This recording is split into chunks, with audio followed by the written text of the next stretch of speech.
Okay, welcome back. Essentially, we're going to do the research and development mission, which is fairly straightforward, but you never know.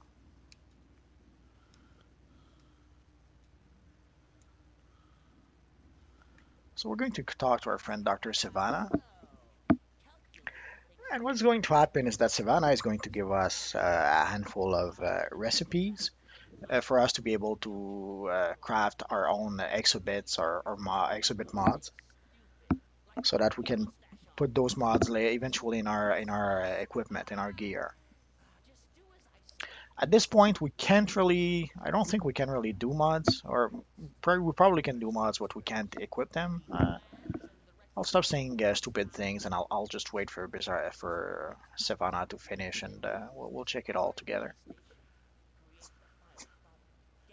If he ever stops talking, that is. Yeah, I could skip it, but I'm trying not to. Essentially, for if there's anyone really new, you might want to go through the whole process just to be sure. So let's see what Savannah gave us. Research and development. So we go to our journal, we complete the mission, and then in our inventory it should give us a handful of recipes or plans. So let's collect those plans. So essentially, it's the various plans we will need to be able to craft them exobits or exobytes. And this is the Power Alpha plan. So essentially, this is the first plan we get. So let's go to the crafting station. You'll see what I'm talking about. So essentially, these are the plans we got. We got the plans to make a support exobyte, a fortified exobyte, a vengeful exobyte, a tenacious exobyte, a durable exobyte. Uh, Something seems to be missing. Oh, there it is.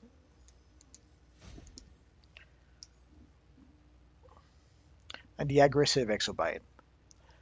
And right now, the only plan we really have is the plan for a power alpha exobyte. Uh, let's look in our equipment. Do we have gear? Oh yeah, we do have. Okay, so it works fine. That will be perfect for this demonstration. Okay, so essentially you can see we can put a yellow socket in our gear. The yellow socket will give us some bonuses, and also if we put a yellow socket in the yellow socket, if it makes any sense, we will get 1% critical ability attack chances. We could put, if we make a yellow socket, we could put into any socket we want, assuming we don't have any other anyway. So the only two we have are yellow sockets. Oh, it's only one we have. It's even worse than I thought. Okay, so there we only have one socket, period. So let's make use of that. So essentially, we go back into the crafting station, and in order to be able to start crafting, in order to have a mod to put in our gear, we have to craft it. So essentially, the only mod we can craft right now is Power Alpha. To craft a Power Alpha mod, we need a support exobyte and an equipment interface alpha. As you can see, we have none of that. The support exobyte we can craft right here. So essentially, we have enough exobits to craft one support exobyte. But before we do that, we are going to need also an equipment interface alpha. So let's go and buy that. There's two people right next to the crafting station. There's a researcher Lydia. Researcher Lydia sells you plans. So if you want other plans than what we have right now, like essentially there's a vitalization alpha, there's a restoration alpha, precision alpha, might alpha, health alpha, dominance alpha. So she has all those plans, and also she has the same thing but beta plans. But as you can see, the beta plans require level 20.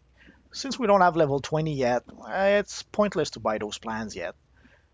So the alpha ones, let's buy one precision alpha and one dominance alpha, and let's buy also one vitalization alpha.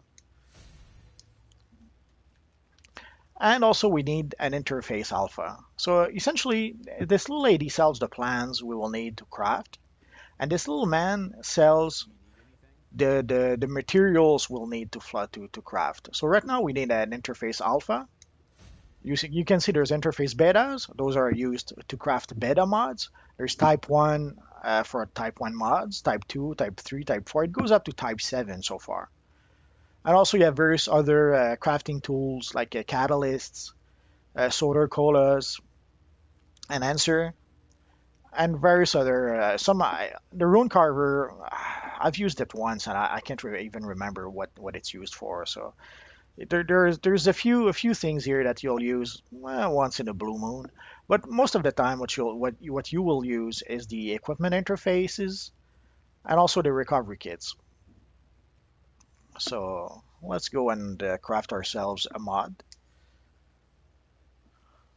Oh, let's do something else first.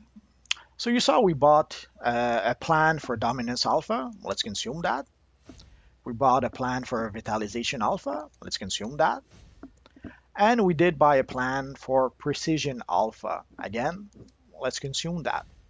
So when we go into the crafting table, those new plans are there. Like the Power Alpha, the Dominance Alpha we just bought, the Vitalization Alpha we just bought, and the Precision Alpha we just bought. They're all there. So essentially, right now the only slot we have in our gear is a yellow one. So let's craft ourselves a support exobyte that we can use then either for the Power Alpha or for the Vitalization Alpha.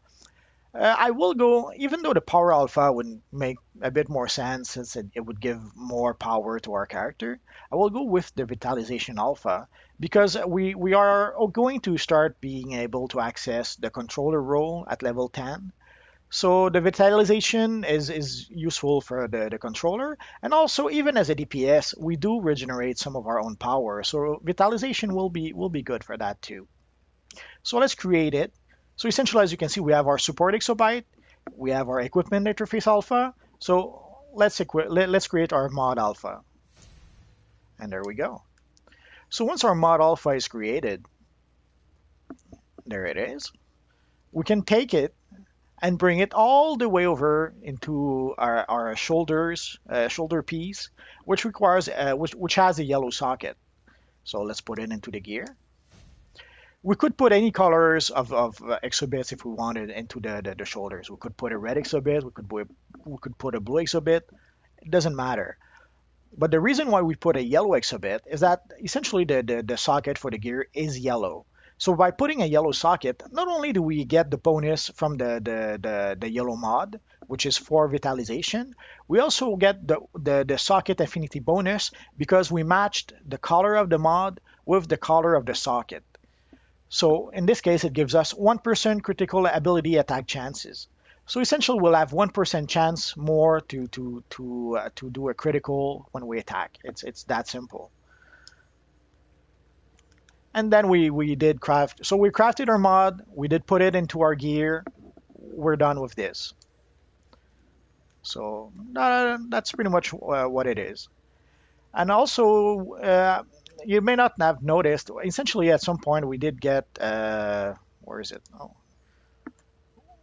We got what is known as the Vault Ambush. Essentially, we're going to get a free Vault ticket from our friend Ambush Bug, which also translates into a mission sort of.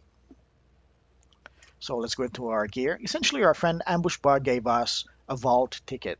It's something that you can buy in a marketplace if you wish to. And essentially the game gives you one of those. That's it. Although if you're a member, you have access to the vault once a day. And if you're a legendary, if you're a premium, I think it's 3 times a week. Don't quote me on that, but I think it's around those times. And if you're a free-to-play player, I think it's once a week. But it's been a long time since I've been a free-to-play player, or even a premium player, so I could be mistaken about those. But that seems to be what I remember. So essentially, we're going to use our vault. We already did the vault today. Okay, so technically, we can't really do the vault again, except if we have a vault ticket, which we do. So we'll do that.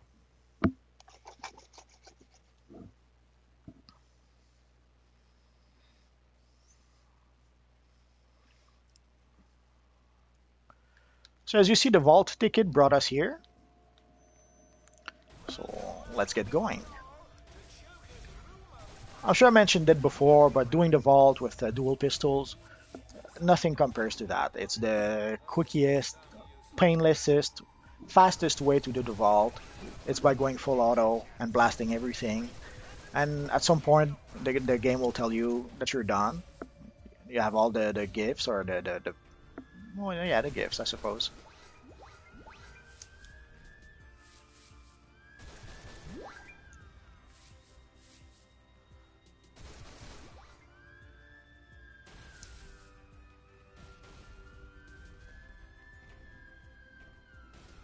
And then we can exit the vault.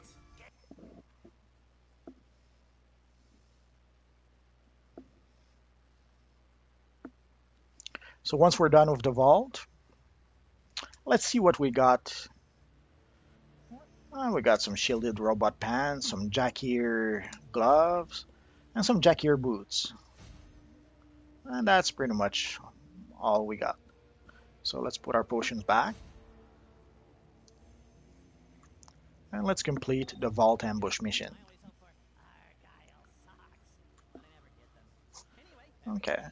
So well, I will end the video here because essentially we're done with R&D or research and development, and with the vault mission.